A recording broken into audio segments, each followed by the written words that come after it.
Hello guys, welcome back to my YouTube channel. এটা হচ্ছে আমার চ্যানেলের 11 নম্বর ভিডিও। আর এই 11 নম্বর ভিডিওটা এক্সপ্লোর করার জন্য আমরা চলে আসছি তেওতার জমিদার বাড়ি।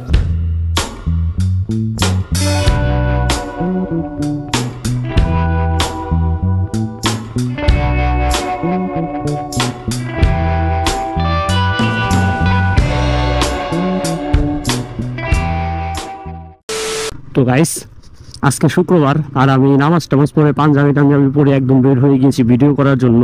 আর আজকের ভিডিওটা করতে যাচ্ছি হচ্ছে আমরা তেওতা জমিদার বাড়ি।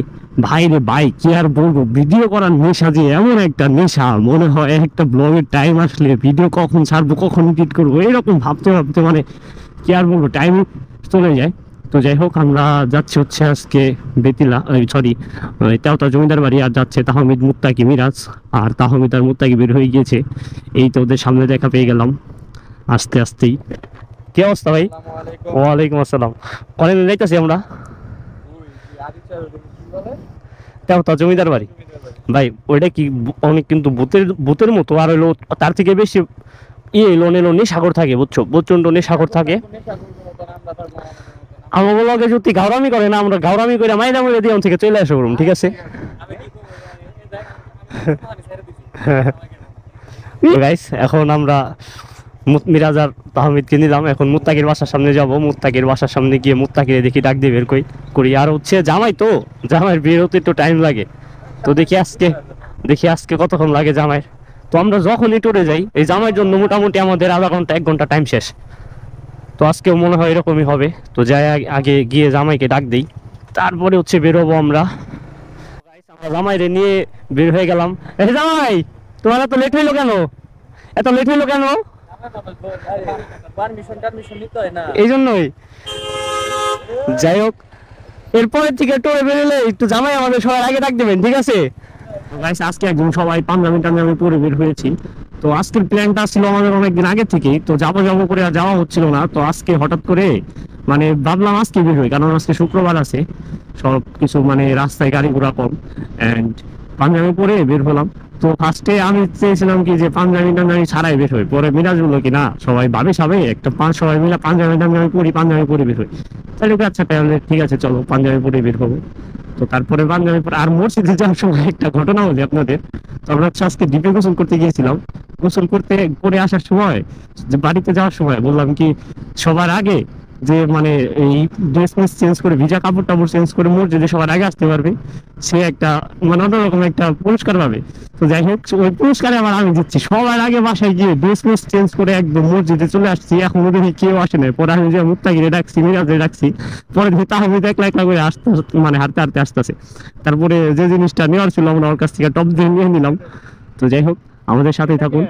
তো গাইস, আমরা যে জমিদার বাড়িটা যাচ্ছি, তেওতা জমিদার বাড়ি, এটা হচ্ছে আসলে জমিদার বাড়ি বলাও চলে না, আবার জমিদার বাড়ি বলাও চলে। এটা ছিল হচ্ছে কাজী নজরুল ইসলামের শ্বশুর বাড়ি। তো রাজাদের মতোই তাদের বসবাস ছিল। আর ওইখানে কাজী নজরুলের বউ আর হচ্ছে কাজী নজরুলের ছবিতে বিশাল বড় একটা করে ছবি বানিয়ে রাখছে আর কি, ওরা ওদের স্মৃতি ধরে রাখার জন্য। তো যাই হোক, আমরা গিয়ে দেখি, আমি এর আগেও একবার গিয়েছিলাম, তো মোটামুটি ভালোই। আর সব ভেঙে চুরে একদম খালি ইট বালুগুলো দেখা যাচ্ছে, বালু নেই অবশ্য, খালি ইট দেখা যাচ্ছে। আর ওদের আমলের যে ঘরগুলা অনেক সুন্দর, মানে এল সাইজের ঘরের মধ্যে আর কি সাজিয়ে রেখেছে সুন্দর মতো। তো দেখতে মোটামুটি ভালোই লাগতো। ভাই জিএসএক্সআর খাই দিচ্ছে, ভাই মাথা নষ্ট ভাই, তাহলে জিএসএক্সআর খাই দিচ্ছে, ভাই ভাই কি করলেন ভাই? ভাই জিএসএক্সআর খাই দিলেন ভাই জিএসএক্সআর খাই দিলেন ভাই বিক্রম ভাই একটা অটোগ্রাফ চাই ভাই একটা অটোগ্রাফ দেন ভাই, জিএসএক্সআর খাই দিচ্ছেন ভাই। তো গাইস আমরা আস্তে আস্তে মুন্নুতে চলে আসলাম। আর তাহমিদ দেখি এমন ভাবে বের হলো, বাড়তে করে ধূপ কইরা বাইক হইলো, দেখি আমার জিএসএক্সআর খাই দিছে। তো যাই হোক, আমরা আস্তে আস্তে ঢাকা আরিচার হাইওয়েতে চলে আসলাম। এই আমার সামনে যেটা দেখতে পাচ্ছেন, এটা হচ্ছে ঢাকা আরিচার হাইওয়ে। আর আমরা যাচ্ছি হচ্ছে আরিচার একটু ভিতরে এসে জমিদার বাড়িটা। তো কাজী নজরুলের শ্বশুর বাড়ি দেখাবো, কাজী নজরুল ইসলাম বউ নিয়ে কোথায় ঘুমাতো এটাও আপনাদের দেখাবো। ওই কাজী নজরুল ইসলাম বউ নিয়ে অনেক ঘুমাইতো, এটাও দেখাবো সবাই রে, বুঝছো? চলো, কবির জীবন সম্পর্কে যেহেতু যাচ্ছি আমরা জানতে, এক্সপ্লোর করতে, তো ওদের ঘুমানোর রুমটা যদি আমরা না দেখি তাহলে তো হলো বলেন। তো যাই হোক, চলুন আমরা কত দূর যাওয়া যাই এবং মজা মাস্তি করতে থাকি। তো এই রোডে ঢুকে একটু রেস্ট নিলাম, তারপরে একটু আড্ডা দিলাম, গল্প গুজব করলাম, এবং তারপরে আমি তাহমিদের সামুরাই রাইড দিচ্ছি, তাহমিদ J6R-এ। তো চলুন এখন আমরা এই সামুরাই নিয়ে আমরা যাবো হচ্ছে আরিচা। তো এই গাড়িটা চালিয়ে সে মজা, আমার J6R-এর থেকে মজা মনে হচ্ছে, মোটামুটি ভালোই লাগছে। এটা চালিয়ে এমন মজাটা পাচ্ছি, এটা মনে করেন যে হাত ব্যথা হওয়ার কোনো প্যারা নাই, তারপরে কোমর ব্যথা হওয়ার কোনো প্যারা নাই, রিল্যাক্সে মনে করেন যে 200-300 কিলো রাইড দেওয়ার পরে একটু হাত ব্যথা হবে না, কিন্তু একটা জিনিস ব্যথা হবে, সেটা হচ্ছে পাছা যে কোনো বাইকে ব্যথা হবে, সেটা আপনি যত কমফোর্টের বাইক আনুন না কেন, পাছা ব্যথা হবে, এটা ম্যান্ডেটরি, বাইক জগতের এটা ম্যান্ডেটরি। তো যাই হোক, বাইক রাইড করতে হলে একটু সমস্যা আপনাদের মেনে নিয়ে তারপরে বাইক চালাতে হবে। তো যাই হোক, এই বাইকটা আমি বলবো এক কথায় সে মজা চালিয়ে। এছাড়াও আমার বাবার একটা ডিসকভার আছে, ওই ডিসকভারটা চালিয়ে ওইটার মতোই মজা। তো এই সব ন্যাকেড বাইকগুলো চালিয়ে একটা সর্বোচ্চ মজা হচ্ছে কি, আপনি যখন এই বাইকটা আর কি গরমের দিনে রাইড করবেন তখন একদম পুরা বডিতে বাতাস দিবে, আর আপনি যখন এই J6R V3 রাইড করবেন তখন এরকম কোমরে ঝুঁকতে হয়, তো বুকে বাতাস লাগে না, সাইড মাইড দিয়ে হাত মাত দিয়ে লাগে, বাট বুকেও লাগে, এত বাতাস লাগে না বুকে। তো এটা আমি আমার দিক থেকে ফেস করেছি, তো আপনাদের অন্যরকম লাগতে পারে। তবে কি আমি একটা জিনিস মানে নোটিস করেছি যে J6R বা V3 রাইড দেওয়ার পরে প্রচন্ড লেভেলের হচ্ছে এই শরীরে বাতাস লাগে, বুকে তেমন বাতাস লাগে না। আর এইসব বাইকগুলো রাইড দেওয়ার পরে বুকে প্রচন্ড লেভেলের বাতাস লাগে, একদম সরাসরি বাতাসগুলো বুকে এসে বাড়ি মারে এবং দুই সাইড দিয়ে বাতাস বের হয়ে যায় কেটে। আমরা আস্তে আস্তে আরিচা চলে আসলাম, এখন হচ্ছে এই পাশে যে ডান পাশে যে রাস্তাটা গিয়েছে এই রাস্তা দিয়ে যেতে হবে, এবং এখান থেকে মোটামুটি আরো 5-7 কিলোর মতো দূর হবে। তো চলুন আমার সাথে, আপনারা দেখতে থাকুন এবং ব্লগটা এনজয় করতে থাকুন। আর আমরা এখন একবারে জমিদার বাড়ির সামনে গিয়ে আপনার ক্যামেরাটা অন করব। এখন এই রাস্তায় দেখানোর মতো কিছু নেই, তো আমাদের সাথেই থাকুন। আমরা আস্তে আস্তে সেটাও তার জমিদার বাড়ি চলে আসলাম, মানে কাজী নজরুল ইসলামের শ্বশুর বাড়ি। তো এটাই হচ্ছে নামার গেট, এই হচ্ছে জমিদার বাড়িটা। আমরা ওই সামনে দিয়ে নামবো একদম, যেন আপনারা একদম জমিদার বাড়িটা শুরুর থেকে দেখতে পারেন। তো এই হচ্ছে ডান পাশে যে রাস্তা, এটাই হচ্ছে মেন গেটটা। আর এই পাশে যে বললাম ওদের ছবি দেওয়া আছে, এই হচ্ছে ওদের ছবিটা। তো চলুন আমরা এখন একদম ভিতরে গিয়ে দেখি। আর এই হচ্ছে সেই জমিদার বাড়িটা। তো আমরা এখন আপনাদেরকে মেন ক্যামেরা দিয়ে পুরো বাড়িটা দেখানোর চেষ্টা করব। তো গাইস, আমি শুক্রবারে আজকে পাঞ্জাবি পরে চলে আসলাম কাজী নজরুল ইসলামের শ্বশুর বাড়ি। আর আমার পিছনে যেটা দেখতে পাচ্ছেন এটাই হচ্ছে তাদের মূল বাসভূমি ছিল। তো চলুন আমরা আর দেরি না করে ভিতরে ঢুকে দেখি যে ভিতরে আসলে কি কি আছে। আসো ভিতরে গিয়ে দেখি। তো গাইস, এখন আমরা ভিতরে চলে আসলাম, আর এটা হচ্ছে ফুল ভিতরের প্লেসটা। আর যে ভিতরের যে ইয়েগুলা কি বলে খামগুলা, এটা একদম মিট বের হয়ে গিয়েছে। আর এইটাই হচ্ছে চারপাশের ভিউ, একটু চারপাশের ভিউটা একটু দেখানোর চেষ্টা করো। এই হচ্ছে চারপাশের ভিউটা।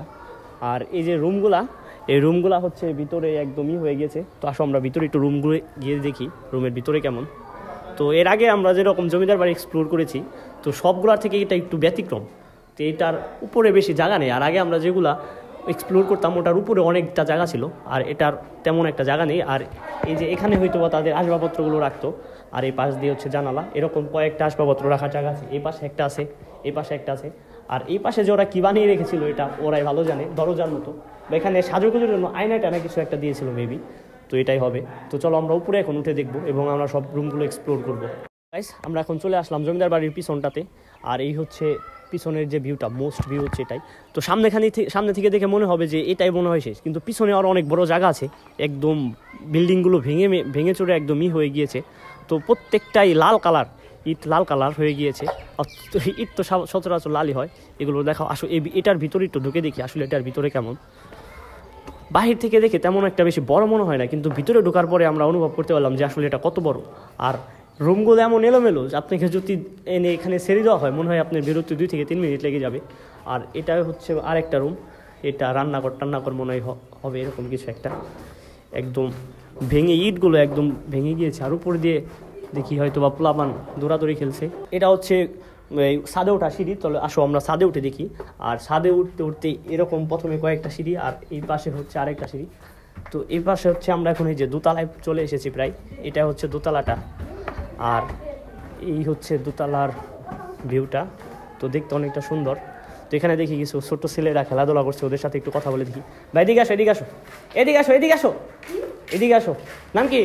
সীমান্ত। হ্যাঁ সীমান্ত। এই জায়গায় কি থাকো তোমরা?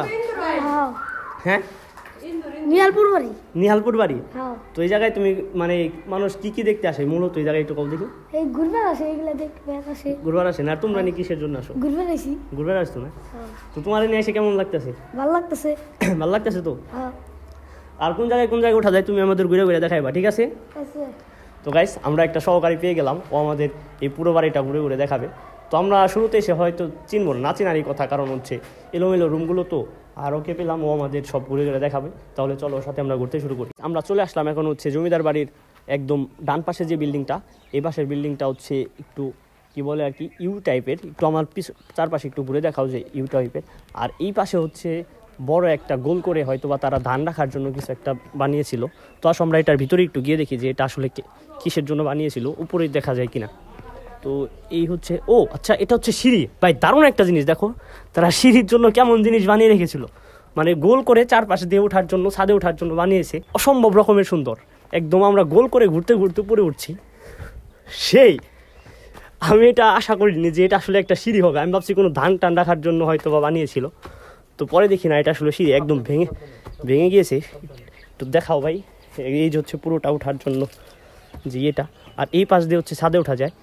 তো এখানে যাওয়া হবে রিস্কি, তাও আমরা একটু যাবো, এক্সপ্লোর করতে আসছি তো যাবোই আমরা, আসো। তো কোথায় চলে আসলাম, আসো ভাই। সেই ভাই এক কথায় সেই, আসো আসো, ফোনটা আমার কাছে দাও। তো গাইস এই মুস্তাকি আসছে, আসো ভাই, সাবধানে সাবধানে ভাই, বললে কিন্তু একদম ঠ্যাঙ্গুং ভেঙে যাবো গা। তো গাইস এই হচ্ছে পুরাটা ভিউ। এইটা করতে করতে হাঁপিয়ে গিয়েছি। একটু দেখুন যে আসলে এটা কতটা সুন্দর। আর ওই ছাদটাতে হচ্ছে দেখি মানুষ আর কি, তারা ফ্যামিলি নিয়ে এসে হয়তো আড্ডা দিচ্ছে। আর ওই যে আমরা যে সর্বপ্রথম যে বিল্ডিংটায় ঢুকলাম, এই উপরে যে করা স্টিল দিয়ে বানানো, এটাই হচ্ছে সেই সর্বপ্রথম বিল্ডিংটা। আমরা যে গোল টানেলের মধ্যে দিয়ে ছাদে উঠলাম, এটাই হচ্ছে সেই ছাদটা। আর এখান থেকে মোটামুটি এই পুরো জমিদার বাড়িটা দেখা যাচ্ছে। তো আসলে আমরা গুনে দেখি এখানে আসলে কতটা বিল্ডিং আছে।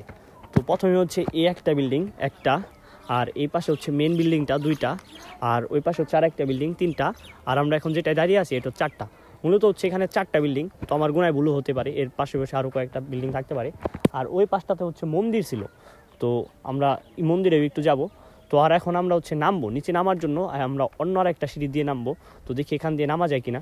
এটাই হচ্ছে সেই সিঁড়িটা নামার জন্য। আমার সাথে আসো, দেখি নামার চেষ্টা করি আমরা। এই হচ্ছে সিঁড়ির গোল টানেলটা আবার শুরু হয়েছে। এটা আবার ওই রকম না, এটা একটু অন্যরকম, এটা সিঁড়ি করে দেওয়া আছে। তো চলো আমরা নামতে থাকি। এই হচ্ছে সিঁড়িটা। তো আমরা মোটামুটি মনে হচ্ছে 3 তলার উপরে ছিলাম, এখন নিচে নামছি। সবচেয়ে থেকে ওই গোলটাই বেশি সুন্দর ছিল এটার থেকে। আর সিঁড়িতে নামার সময় মনে হয় যে আর একটু লম্বা মানুষ হলে এটা মাথায় বাজবে, একদম ধরা ছোঁয়া যায় এরকম একটা অবস্থা। আর এই পাশগুলোর রুমগুলা সবগুলো একটা একটা করে দেখালে হয়তো বা অনেকটা টাইম লেগে যাবে, এই জন্য আমরা সবার দেখাচ্ছি না। আর এই পাশে দেখি আরেকটা সিঁড়ি আছে, এটা একদম ভেঙে গিয়েছে। দেখি আমরা এটাই উঠবো না, একবার তো ছাদে উঠলামই। এই পাশে হচ্ছে সেই সিঁড়িটা, এটা দিয়েও হয়তো বা ওই 2 তলায় ওঠে। তো আমরা আর এখানে উঠছি না। তো আসো আমরা এখন ফ্রন্টে যাই। এটাই হচ্ছে আবার ঘুরে ফিরে সেই ফ্রন্টে চলে আসলাম, যে মূল বিল্ডিংটা, এটাই হচ্ছে সেই মূল বিল্ডিংটা। উপরে দেখাও, মূল বিল্ডিংটার উপরে আবার হচ্ছে কি করা, ওই স্টিল দিয়ে মানে ছাউনি দেওয়ার জন্য বানিয়ে রেখেছিল মনে হয়, যেন বৃষ্টির পানি টানি না পড়ে। আর এই যে কারুকার্যগুলো অনেকটাই সুন্দর। আমি যতগুলো জমিদার বাড়ি এক্সপ্লোর করেছি, সবচেয়ে থেকে বেশি এটাই সুন্দর লাগছে আমার কাছে। তো একটু দেখানোর চেষ্টা করো যে আসলে খামগুলো কত সুন্দরভাবে তারা বানিয়েছে। এই হচ্ছে খামগুলো। আর এই পাশ দিয়ে যে রুমগুলো, আবার এটাই হচ্ছে, ভাই ঘুরলে ঘোরা শেষ নাই। আসো আমরা এই রুমটা দিয়ে বের হই, এটা দিয়ে বের হতে বেশি সুন্দর লাগছে। তো আবার কই দিয়ে ঘুরে আবার সেই ফ্রন্টে চলে আসলাম। তো আমরা এখন মিরাজকে খুঁজবো, মিরাজকে খুঁজে কয়েকটা ছবি তুলে ব্লগটা শেষ করে আমরা বাড়িতে দিকে বের হবো আবার। তো গাইস আমরা সুন্দর একটা রুম চোখে পড়ছিল, তো এটা আর আসতে মনে যাচ্ছিল না। পরে মুত্তাকি বললো যে ওই পাশে সুন্দর একটা রুম আছে, তো আমরা এটার আবার দেখার জন্য চলে আসলাম। তো আমার পিছনে হচ্ছে মূল বিল্ডিংটা, আর এই পাশে ছোট্ট একটা রুম। এই রুমটা অনেক সুন্দর লাগছে। আসলে আমরা একটু ভিতরে ঢুকে দেখি এই রুমটা, দেখি যে ভিতরে কী কী আছে। তেমন কিছু অবশ্য নেই, ওই যে আগের ছোট্ট একটা রুম, বাট সুন্দর লাগছে, বাহির থেকে বেশি সুন্দর লাগছে ভিতরের থেকে। আবার এখান দিয়ে বের হয়ে আবার সেই শেষ বিল্ডিংয়ে চলে আসলাম আমরা। এটাই হচ্ছে সেই শেষ বিল্ডিংটা, পুরোটাই একবারে ভেঙে চুরে একদম শেষ হয়ে গিয়েছে, খালি ইট ইট বালু দেখা যাচ্ছে। আসো আমরা ওই পাশে গিয়ে দেখি ওই পাশটাতে কি আছে। তো গাইস, এক বিল্ডিং থেকে আরেক বিল্ডিংয়ে যাওয়ার সময় একটা জিনিস চোখে বললো, এই পাইপটা আমি দেখানোর কারণ হচ্ছে এটা কিন্তু কোনো স্টিল বা রটের পাইপ না, এটা হচ্ছে মাটি দিয়ে বানানো। তো আগে কথা বলে মানুষ কীভাবে এটা বানিয়েছে একটু দেখাও, যে একদম পুরোটা মাটির। তো ছাদের পানি পড়ার জন্য এই পাইপটা মাটি দিয়ে বানানো হয়েছে, একটু দেখানোর চেষ্টা করো পাইপটাকে।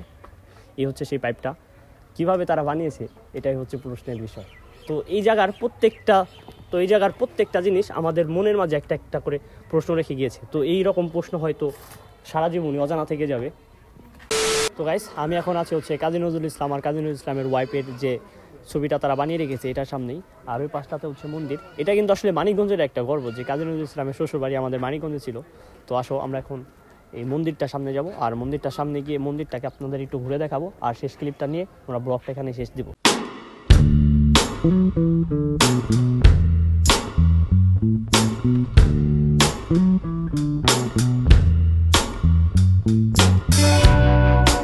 আমি এখন আছি হচ্ছে কাজী নজরুল ইসলামের বউয়ের সেই মন্দিরটার সামনে। আপনারা কিন্তু সবাই জানেন কাজী নজরুল ইসলাম ছিল হচ্ছে মুসলমান, তার বউ ছিল হচ্ছে হিন্দু। তো এটা এর জন্য আর কি কাজী নজরুল ইসলামের শ্বশুর বাড়িতে আর কি মন্দির টন্দির দেখা যায়। এছাড়া হচ্ছে কাজী নজরুল ইসলাম হচ্ছে মুসলমান।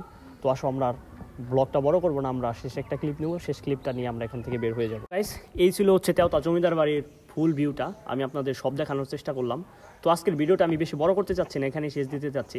তো আপনি যদি আমার ইউটিউব চ্যানেল থেকে দেখে থাকেন তাহলে চ্যানেলটিকে সাবস্ক্রাইব করে দিবেন, আর যদি ফেসবুক পেজ থেকে দেখে থাকেন তাহলে ফেসবুক পেজটিকে সাবস্ক্রাইব করে দিবেন, আর এই ব্লগটা আপনাদের বন্ধুদের মাঝে শেয়ার করে দিন। তো আর আমি বেশি বড় করবো না, সবাই ভালো থাকবেন, টেক কেয়ার, টেক লাভ, আল্লাহ হাফেজ।